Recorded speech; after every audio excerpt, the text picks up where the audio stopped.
Welcome, everybody, to the CFF List Waiver Watch Draft for Week 7. I'm Jay Mill. I got my partner, Willie B, as usual. How you doing, Willie? Doing great on the Sunday morning. All right, yeah, we got London games going. Everybody barely made it up this morning after watching the late Miami heroic comeback. We're going to get into the recap of kind of how some of our picks did last week, but I want to give a quick hello to our two guests and thank them for joining us. We've got Justice from the G5 Hive. How you doing, Justice? I'm doing well, man. And then we've got our guy Joe Arpazzi, a.k.a. Purple Rain from Twitter, who has kind of made a comeback into the CFF world this year, setting this thing up for a lot of us who are doing the analyst work now. But welcome back to the CFF world. Joe, I'll give you a second to elaborate on that in just a second, but we appreciate you being here with us this week as well. Right. As usual, we want to start with a quick recap of Week 6. Congratulations, Willie. I think, is this your top score of the season so far? You finally hit that heralded 100-point mark? Yeah, that's correct. Did a full scope of preparation last week. Hopefully, we had all of our video and all that. Basically, I'm in mid-season form. Is basically what it is. So. All right, and yeah, we know you had been a little frustrated with yourself. We did see some improvement in Week 5, but like I mentioned, Willie led the show with the 100.8. It looks like, led by the UNLV QB, who appears to be the real deal there. Sluka, who I guess is what you could say at UNLV. They're not missing him at all. They might actually be a little better even on offense with Williams at the helm. They didn't pull off the win against Syracuse, but they look good. He had 32.4.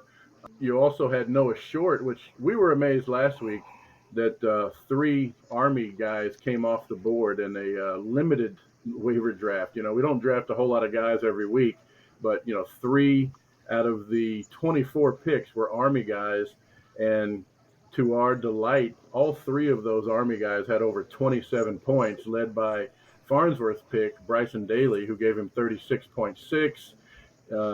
Moving his way into, I think, a top 8 overall quarterback spot, which is unbelievable. You've got 2 Service Academy quarterbacks probably in the top 8. I haven't looked at that officially, but I'm sure that's really close.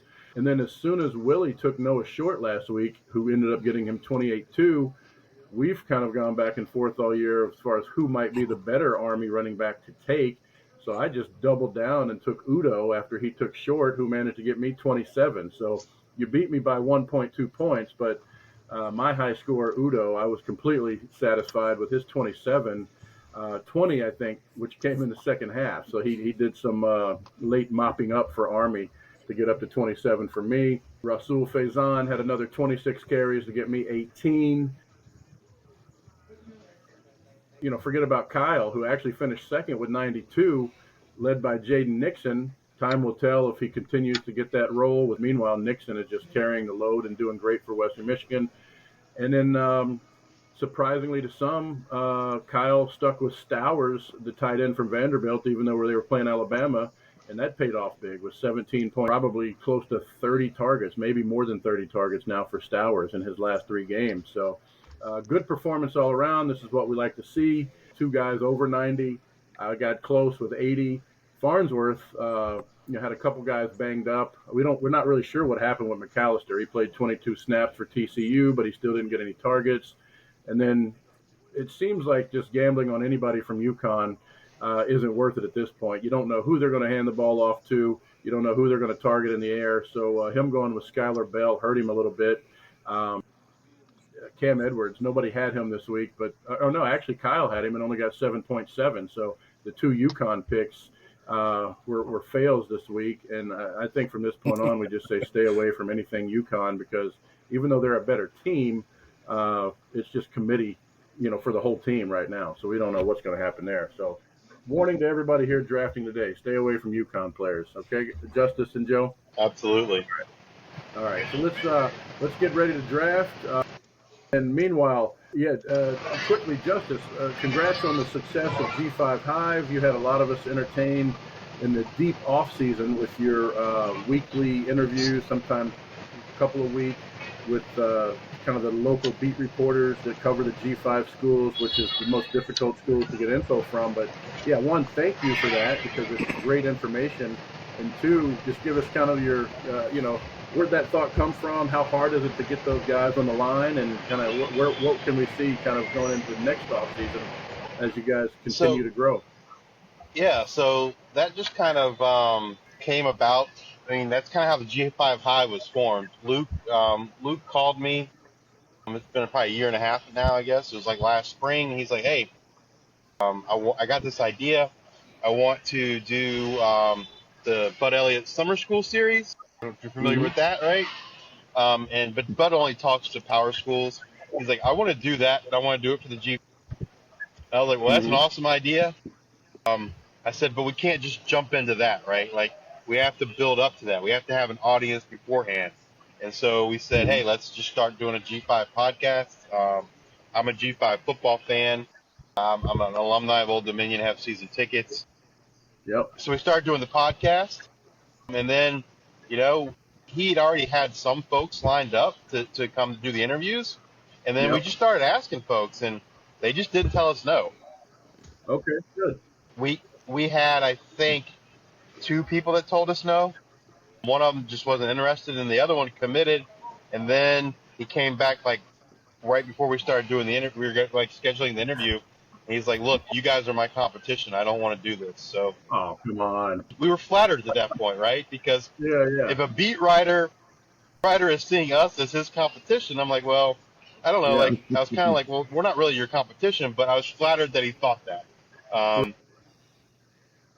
but we ended up getting someone for all 64 teams, and we'll continue that again next season and doing player interviews. We just did a player interview this past Friday, so we'll be doing those throughout the season during folks' bye weeks and Yeah. continue to do the live show on Monday nights. Speaking of player interviews, it's just get a shout out to Luke, your partner. I believe he still got it pinned as his most prized get with Ashton Jeanty Ashton when Jeanty, yeah, he hadn't even played a game. He got him going into his true freshman season during yep, like fall camp or something like that. So talk about being well ahead of the curve. Like, your partner Luke, grabbing Jeanty when nobody wanted to interview the kid. That's pretty amazing right there. absolutely. Nice. And now, Yeah. like, you can't get an interview with them. We've tried, and we haven't been Well, I successful imagine. now. Yeah, yeah. Yeah, it's crazy. All right. Well, thanks. And welcome back. We had you last year and you did really well. But Joe, now it's going to be your debut draft. We appreciate you showing interest. It was nice to meet you out at the Fantasy Football Expo.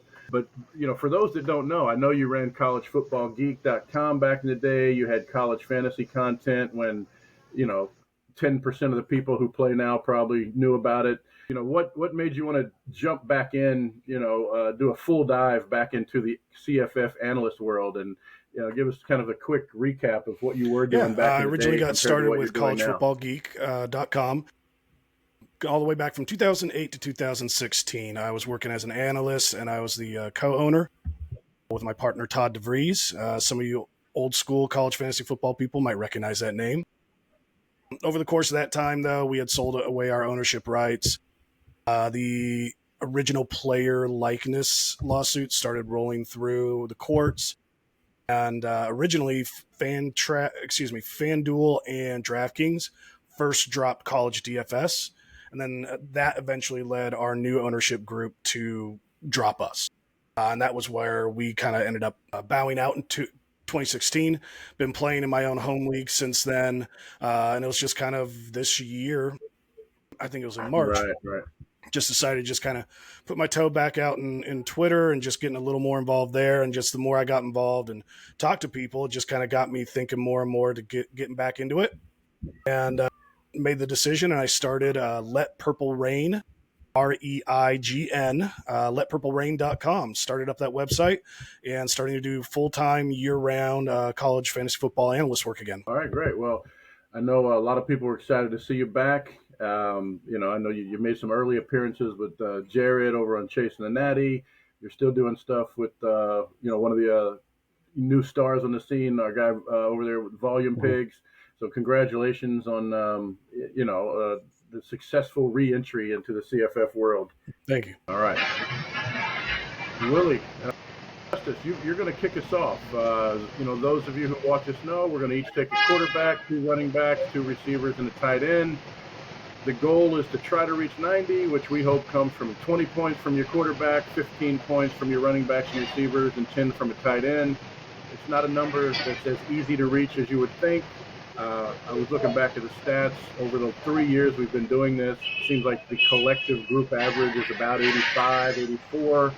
So when we say we're trying to get to 90, like that's not really a minimum. That's kind of just a nice target to reach, to feel like you really accomplished what you should have. But Justice, tell us about your plans today and who you're going to grab with this first pick. So I had 3 guys that I was considering for this first pick, and then it kind of boiled down to 2. I kind of eliminated what I felt was the not a safe option. And so I narrowed it down to 2 players, and then I said, okay, well, I think who's probably got the better floor and the higher ceiling, and that's ultimately what led me to my choice. And I'm going to go with quarterback Hajj Malik Williams, UNLV. He said 21%. So 21%. All right, that's we talked about him leading Willie to victory this week. Nothing wrong with that pick at all. Going against Utah State, he should have another big one. Mm-hmm. yeah, that was my number 1 quarterback for the week. Yep. All right, and Willie, you drew the second pick in our random draw. So who you going to go? No, that was actually a great pick there. I didn't think he would last, which is fine. We're going to go Tyler Huff from Jacksonville State. That was the guy I was going to pick if I couldn't pick Hajj. So great pick. Yeah, and that was my first guy on the QB list. Also, I had my heart set on Huff this week, so I'll get that logo in there in just a second for you, Willie. But we'll keep it moving. All right. I felt like I had 3 or 4 quarterbacks I feel pretty good about. I've got a ton of running backs. I don't know about you guys this week, but it seemed like there's an overflow of running backs. I felt like the position that was the most scarce is wide receiver. Really? I don't know. We could talk about that at the end, Willie, if you've got more than me. But I have 16 right now. So yeah, see, I don't have anything close to that. Maybe I'm just a little more selective. I'm going to go with the guy that I highlighted last week that did me right. I think he got me 17 or 18 points. He's averaging 17 and a half.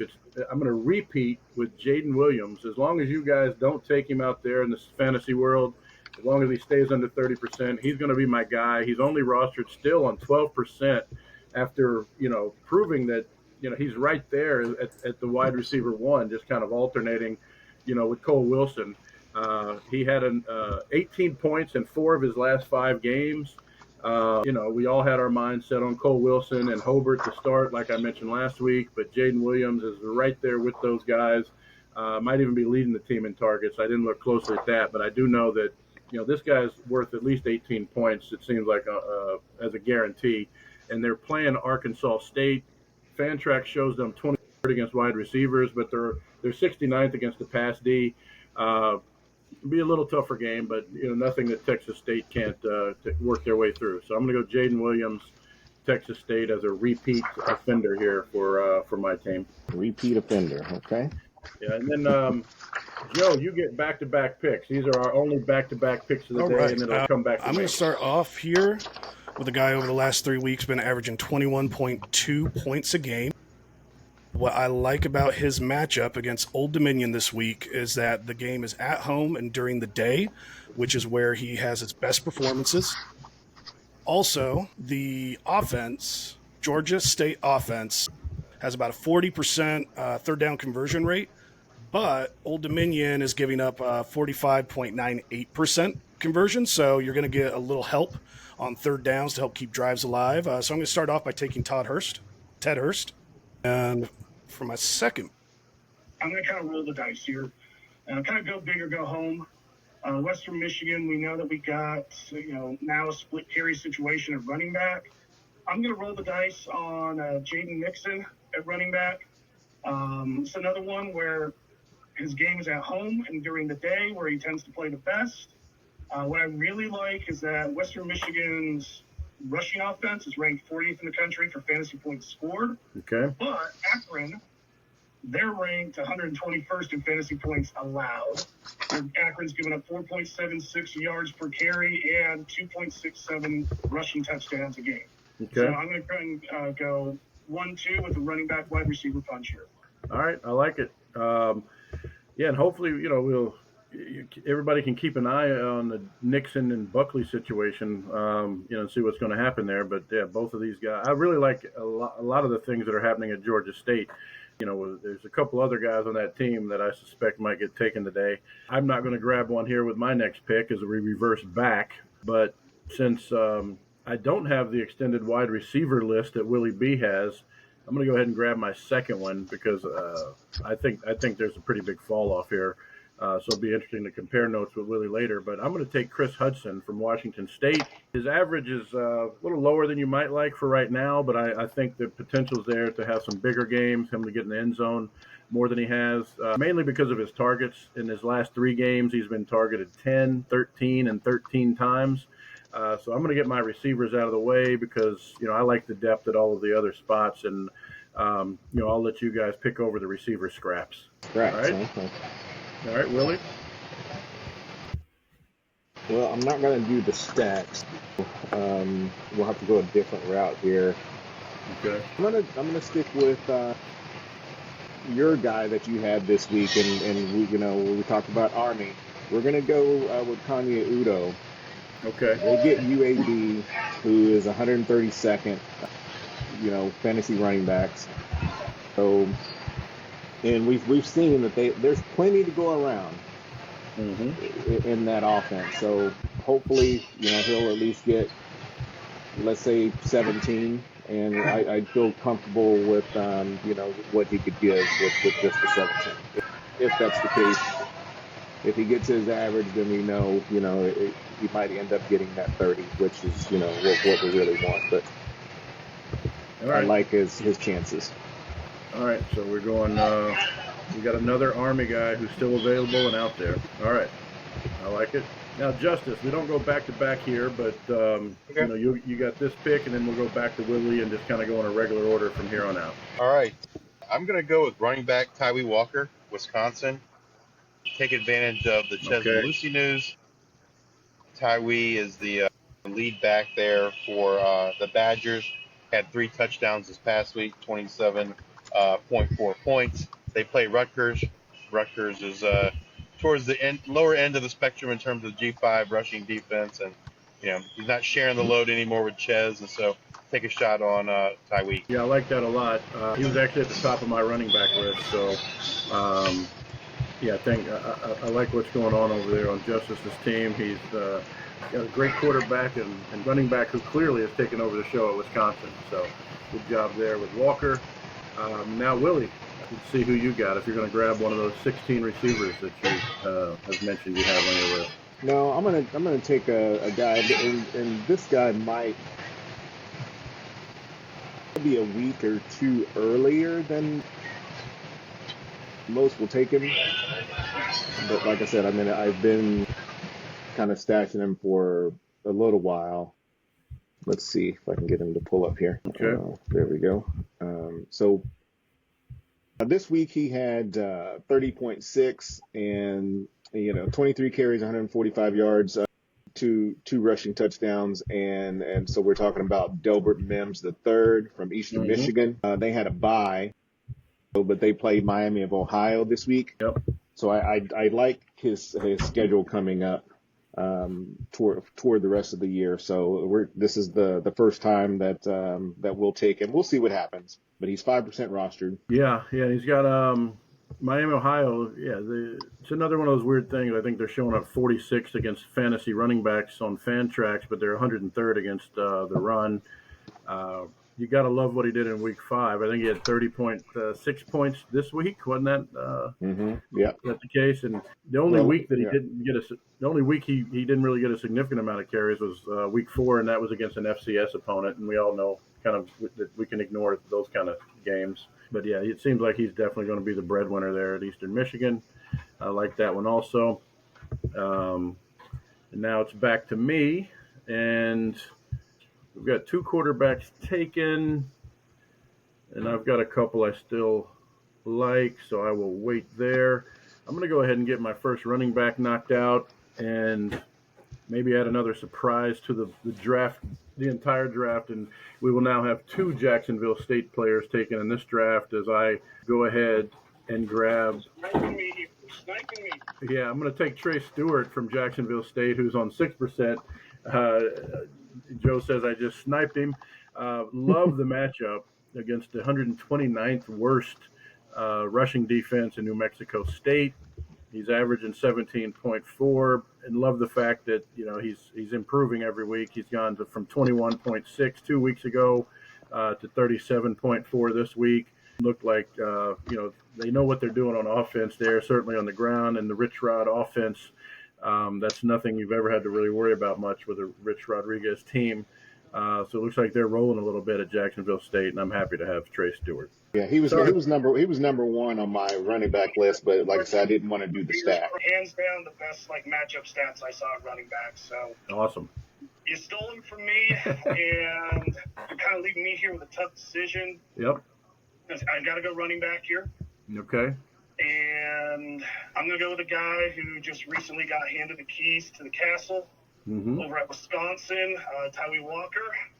Oh no. He's got a rough game here. Sorry. Yeah, Joe. Sorry. Justice grabbed him with his second pick. Sorry if you didn't hear that too clearly earlier. Sorry. You're gonna have. I did not hear that. We're gonna have you. You got to regroup one more time. You've been sniped twice now. All right, then I'm gonna snipe a tight end here. All right. I'm gonna go with Taylor Thompson, James Madison. Taylor Thompson, James Madison. I like that one. He's one of my 4. He's on my. It's an interesting game with this one. James Madison could be successful on the ground or in the air. Yep. He's been hot. The last 3 weeks, averaging 14.5 fantasy points. I just like how efficient right now. James Madison has 72% touchdown conversion rate in the red zone. Mm-hmm. So I'm just hoping, he can get one of those. And Coastal Carolina's given up almost 2 passing touchdowns a game, so I'm kind of going, hoping he can get at least half of those passing touchdowns. Okay. Yeah, I like it. I had 4 tight ends on the list. You just took 1. So, let's see what happens. See if Justice feels a need to get his out of the way right here, or if he's going to grab his first wide receiver. I think I am going to go back to the running back and I'm going to go with Floyd Chalk from San Jose State. Yeah, he's a little bit of a shared situation there with Jabari Bates, but Chalk, gets the goal line looks. Last 2 weeks, he's gotten 17.7, 21.4 points. They played Colorado State this week, 47th ranked rush defense, and I don't know. I look for Chalk to get me at least 60 yards and a touchdown this week. Yeah, I had his ownership is 23%. Yeah, it seemed like kind of early in the season, it was a little bit of back and forth as far as his production, a little bit inconsistent, but in the last 2 weeks, he stepped it up and seems to be a little bit more of a priority to get the carries there.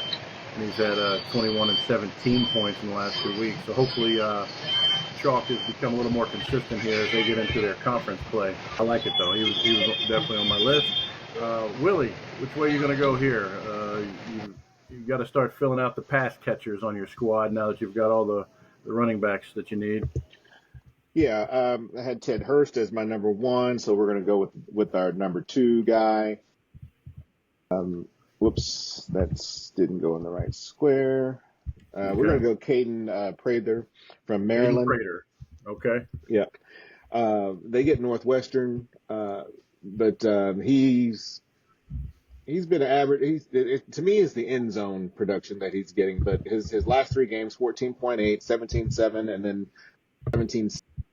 The last time they played at Indiana, they are again come off the bye. We kind of know what that means, but getting Northwestern in their 117th against pass catchers, and he is 18% rostered at this moment. Yeah, it should be a good move as people kind of focusing on the other receiver there at Maryland. He proved that he can outperform Felton from time to time in their last game, so not a bad move at all. We know from CFF history that, teams can certainly support 2 high-end wide receivers. So just because Felton's out there doesn't mean you should shy away from Prater if you need some receiver help. So I like that one also. That was one that wasn't on my list that I guess would have given me a little more opportunity there to have a longer list, Willie. So that there you go. That's why you had 16 and I only had about 7. Yeah, and there may be another guy here that I might end up taking that kind of goes in line with what you just said as far as being able to support 2 guys, because Right. this guy's done it all year. So Okay.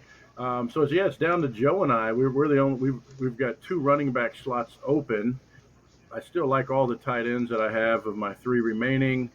So I think I will go. Let's just fill out the running back spot. It's another matchup that I love. It's an interesting situation because he doesn't get quite the volume that you would want, but he's getting a lot of targets because of the team he's on, and that's Elijah Young from Western Kentucky. I'm going to fill out my running back spot with him. He did get 21 carries in their last game, but I wouldn't expect that on a regular basis, even though they're playing the 130th worst rushing defense against UTEP this week. But I love the fact that, especially in PPR leagues, he's going to get you catches. He's getting 5 to 6 targets every game. We know WKU focuses on the pass first, but again, he did manage 21 carries along with those targets in his last action. And I love the matchup where I think they give him more opportunities than usual too, because they're playing a really weak rushing defense this week against UTEP. So I'll fill it out with Elijah Young from WKU.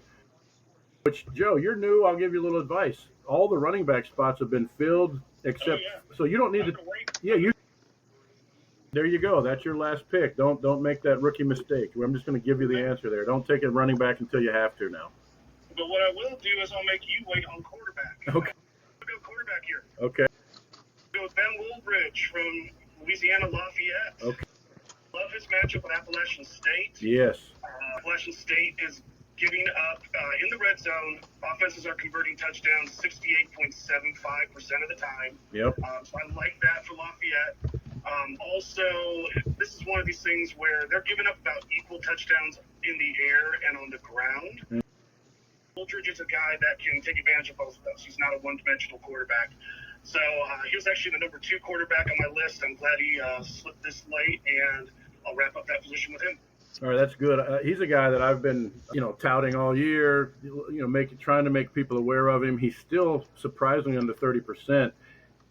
We picked him up in the Kings Classic. He let us down a little bit this week with, of course, the week you need him to come through for you. We only got 13 points from him this week, I believe. But, this really was his only bad week. Prior to this, he had 33 and 31 fantasy points. And that's in leagues with four points for passing touchdowns, so probably even more if you're in 6-point passing leagues. But I like him. I had him on my list. He was in my top 4, top 5. So yeah, it's a good pick. I think he was highly underrated when the season started and kind of remains that way even right now. So, Justice, that'll bring it back to you. You've got to fill some of your pass catchers now, your receivers or tight end. All right, I'm going to go with Raylan Sharp, wide receiver, Fresno State. He is 3% owned, I believe, 4% owned. 31 targets in the last 3 games, 16 targets in the last game. The Fresno State-Washington State game, I expect to be a high-scoring shootout, and I love a piece of the action. You got Chris Hudson there, so I'm going to take Raylan Sharp there on the other side, the slot receiver for the Bulldogs. All right. It's always good to look for those matchups that are going to have the high over-under numbers there. So that one could be one of those, where they set the over-under at like 63 points, 64 points. I agree with you. It should be a shootout for sure. And actually, that's one that I did not have on my list. I'm telling you, this wide receiver group is deeper than I thought it was. Okay, I'm going to go do some homework because he wasn't on my list either. But look, somehow I just missed out on the receivers when I was doing my homework. Well, Willie, let's see who you got for your tight end or last receiver spot, because that's what you're down to. Yeah, so we got a theme here as far as the guys coming off the bye. This guy here hopefully is healthy. He seems to be. Mm-hmm. He's hadn't gotten to the end zone yet, but we're going to go John Michael Gillenborg from Wyoming, Nice. the tight end. Yeah, me too. Yep. And so he's 20% rostered. He like I say, he's got the last 2 weeks 10.6, and then he had 11 against Air Force. They had the bye, gives him another week to get even healthier. So Yep. I think he should probably get back into this top 20-ish form where he should have been all season long, if not for injuries. Yeah, he was hurt to start the season, so he's actually kind of miscalculated, I think, by Fantrax.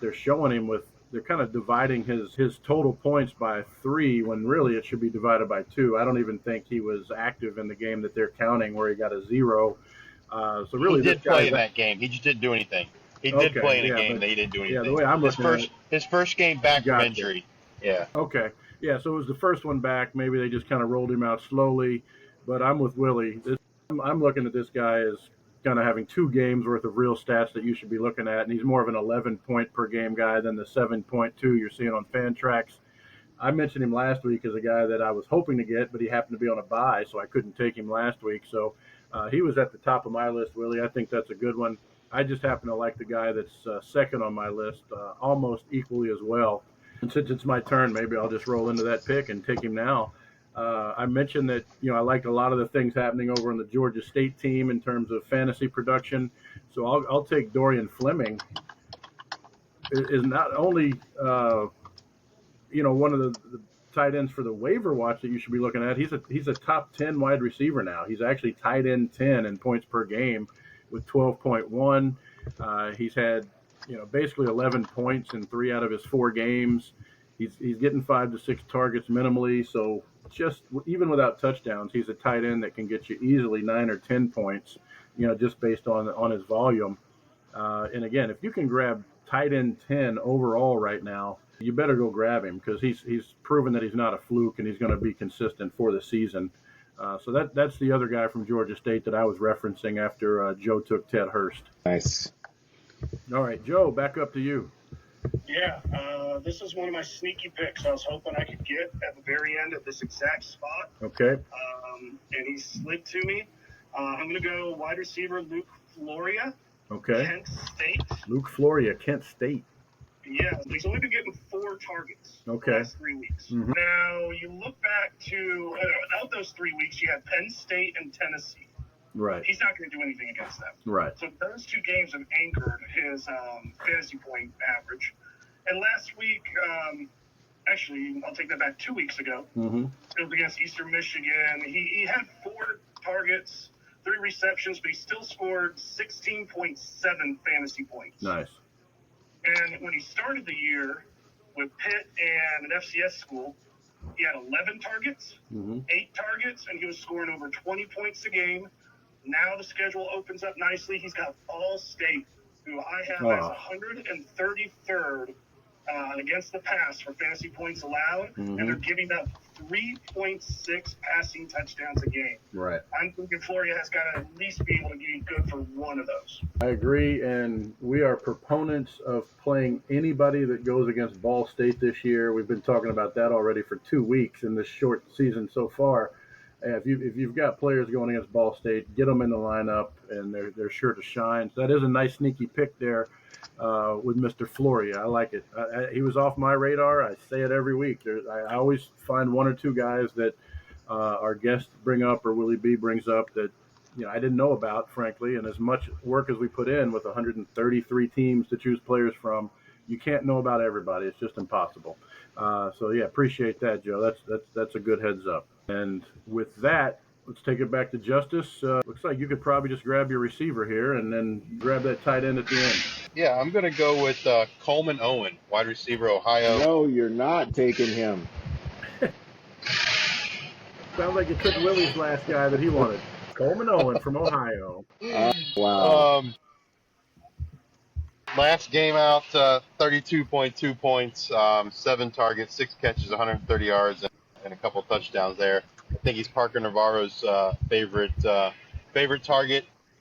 They have a decent matchup this week. They play Central Michigan, ranked 75th. I love Mm-hmm. Maction, so want to get in on the Maction a little bit and go with Coleman Owen there for the Bobcats. Nice. He was a wide receiver for 3 for me this week, but since I went with my first and second to start, I didn't have to worry about it. But I like it a lot. He was number 3 on my list. So let's see. That means we get to find out who one of Willie's other 16 were here, since it's all he needs is a wide receiver to finish his draft off. Yeah, that one hurts it just a little bit there. I thought I could sneak him in there for sure, Okay. but another guy that I guess well, no, I don't mind taking him here. I like what their offense is doing, so we're gonna go Jackson Meeks of Syracuse. Right. Okay. He Jackson Meeks. is 4% rostered. Solid pick. Yep. His last, let's see, his last few games, he's getting double-digit targets the last 2 weeks, and even against Holy Cross, he still had 10 receptions. He had actually 12 targets. I mean, Yep. but 32.1, and then he had 20.7 against UNLV in that close win, 44-41. But he scored in his last 3 games. I would expect that to continue against NC State. Syracuse has kind of been hot lately as far as lighting up the scoreboard at least. So I feel safe in getting my 4th choice. Yeah. Since I was sniped with Coleman Owen. Yeah, he was my number 4 guy also. So I'm glad I took the 2 that I liked early, but I like these back-to-back receiver picks that would have been my other options if I didn't go wide receiver 1 and 2. Definitely seems to be the favorite there at Syracuse.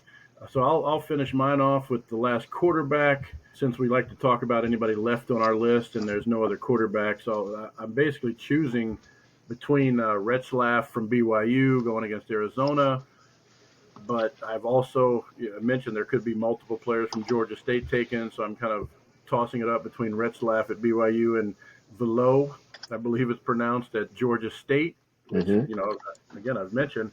And I think I'm going to lean that way because of the matchup, for a lot of the reasons Joe mentioned about grabbing Ted Hurst. The same would apply as far as me taking the Georgia State quarterback. So let's double down. Let's do the stack. I'll take the Georgia State quarterback, Velo. Didn't take a note on his first name. I'm sure you'll find that. Christian. Yeah, he was number 3 on my list. What's that? He was number 3 on my list this week. Yeah. He's 29 and 21 the last 2. I think as they move through the Sun Belt, he'll be a steady 20-point quarterback, if not more. And this is a great matchup. Sorry, Justice. I know it's your old alma mater, but they're not looking too good on the pass D front right now. All right. A little surprised you didn't take the new Marshall head. Take a chance there, but yeah. I'm just not sure what they're going to do there. There was speculation that Earl got benched or was hurt and didn't play at Marshall, but it seemed as the game progressed and Earl came in for a snap or 2, maybe that he had just been benched for Braxton. I think it's maybe a combination of the 2, where Earl was slightly banged up, so they had an opportunity to see what Braxton can do. Mm-hmm. I think, frankly, he looked a lot better than Earl looked out there, and that Marshall does go with Braxton the rest of the way, but I think it's just too risky right now. I don't know exactly what the coaches are thinking and, how much of a legitimate injury Earl might have had. I think like part of it was throwing a different wrinkle out there, right? Like they plan for Earl and they throw out Braxton, catch him off by surprise. Yeah, because he definitely has a lot more ability to run, or he seemed to be a much better runner than Earl showed. So maybe a little bit of a quarterback controversy. That's exactly where I would have stayed away with Willie. I don't know what's going to happen next week, and so I can't suggest people go grab Braxton unless you've got Earl and you just need to stack them up there for later in the season. That's fair. Yeah. So, Joe, who you got to finish your squad? Yeah, I'm going to make Justice a very happy guy. I'm going for an all G5 squad today. Okay. We take running. He's kind of flying under the radar. He's not putting up a ton of points, but if I got to take the last one, I feel like he's got a pretty decent floor for this week. Yeah, and I think he's a true freshman. I don't know. Do you know, Justice? Is he a true freshman there at Monroe or a redshirt freshman? Yeah. He's a true freshman at UL Monroe. Yep. Yeah. He's I think good thing. The true freshman shows promise early. Usually what happens is they just get better and better as they earn the coach's trust. So I think you see a lot more of Hardy as the season progresses. He showed explosiveness.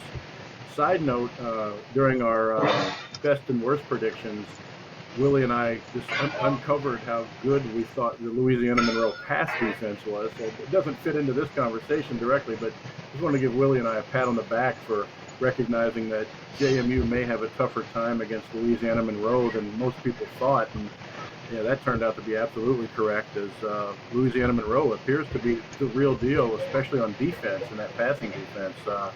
Limiting JMU, who had just been, on complete fire. I completely agree. I got JMU wide receiver Ross. I had him on my sit list for last week because of how good their defense is. Yeah. But, a lot of people didn't realize that, but we just kind of uncovered that as we were having our weekly discussion about who might have the best and worst games of the week. So watch out playing against Louisiana Monroe. Whoever thought you would say that? Usually it's Tulane and Troy and those types, but now it's Louisiana Monroe you have to fear. All right, so Justice, the grand finale, the final pick is your tight end. Let's see who you got. All right. I did not get to draft all G5 guys. I do have Tyree Walker there for the P4. I just couldn't pass him up. But I am gonna. The rest of my team's gonna be all G5. I'm gonna go with tight end Jake Newell, Akron. Yeah. In a world where tight ends are so depleted, I guess Newell's kind of been somewhat of a shining star, I guess, in terms of waiver wire additions. He's generally getting you, I'd say, 5 catches for 30 yards, touchdown here and there. 2 weeks ago, he did have 11 targets. I'd love to see that. Hopefully, he can do that this week when they play Western Michigan.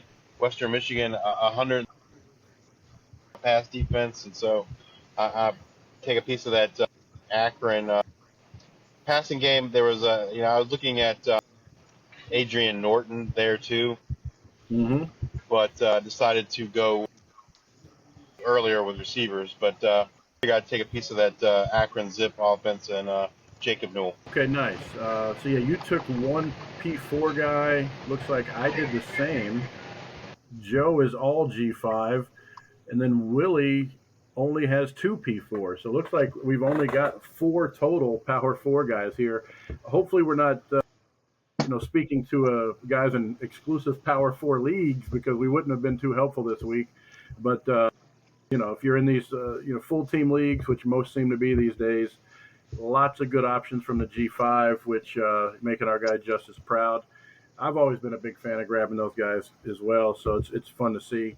That's what makes college fantasy different and fun, is you get to root for these teams from small schools that other supposed college football fans don't even know about.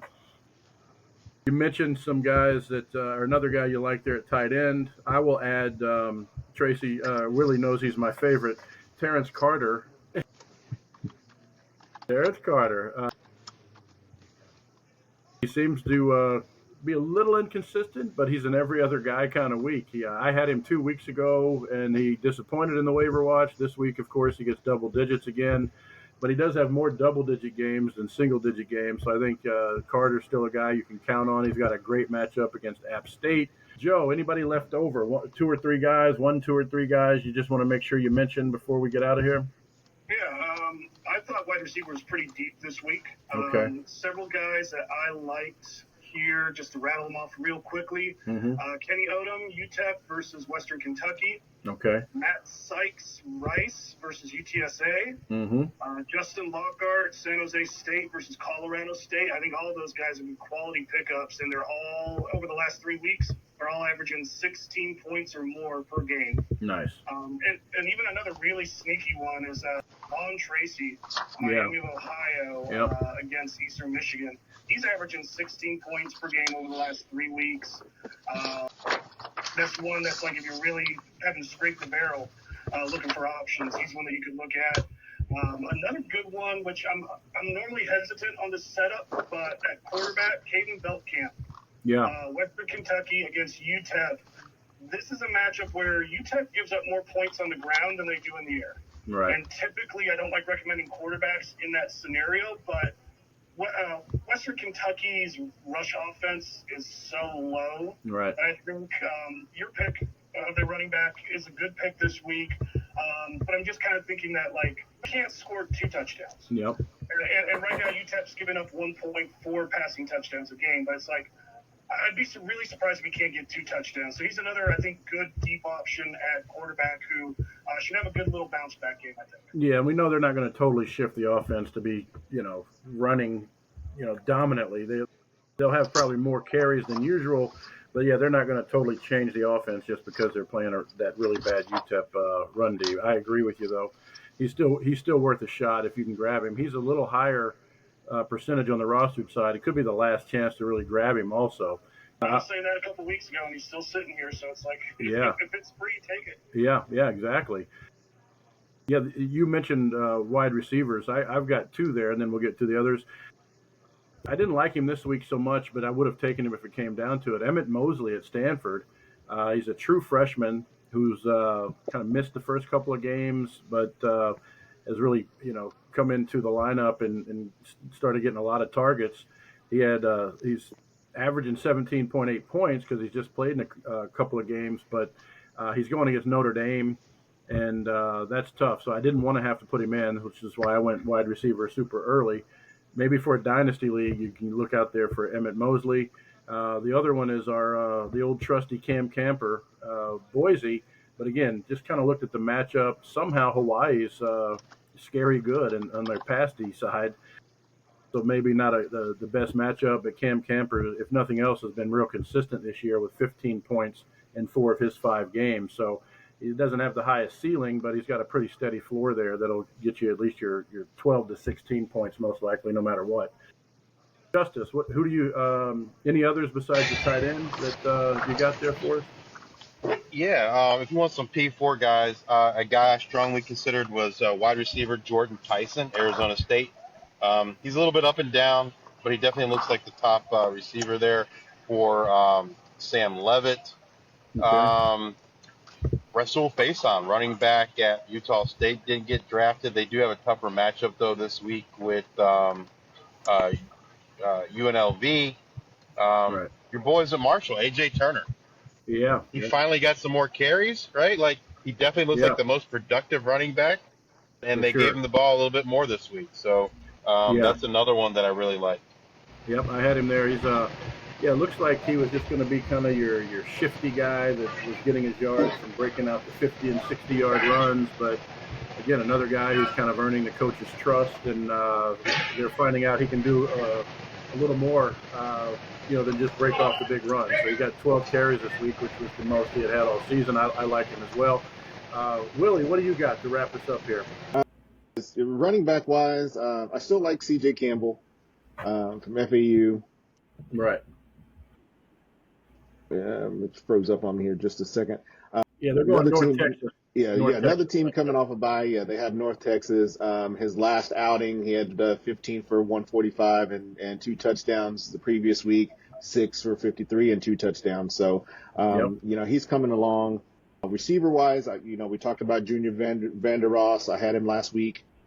He's just a sneaky guy, going to get you 6 catches, 60 yards. The difference is whether he gets into the touchdown, gets a touchdown or not. It's going to be the difference between 10 points and 20, which he's actually due. And then the other guy is Aaron Anderson from LSU. I know they get Ole Miss, but he's the same type of guy. We're talking 6 catches. He could go anywhere from 60 to 100. So those 2 guys I really like as far as the wide receivers.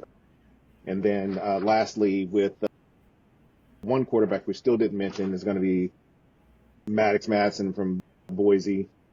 Kind of like what he's doing. And then sneaky one is Parker Navarro. From Ohio. All right.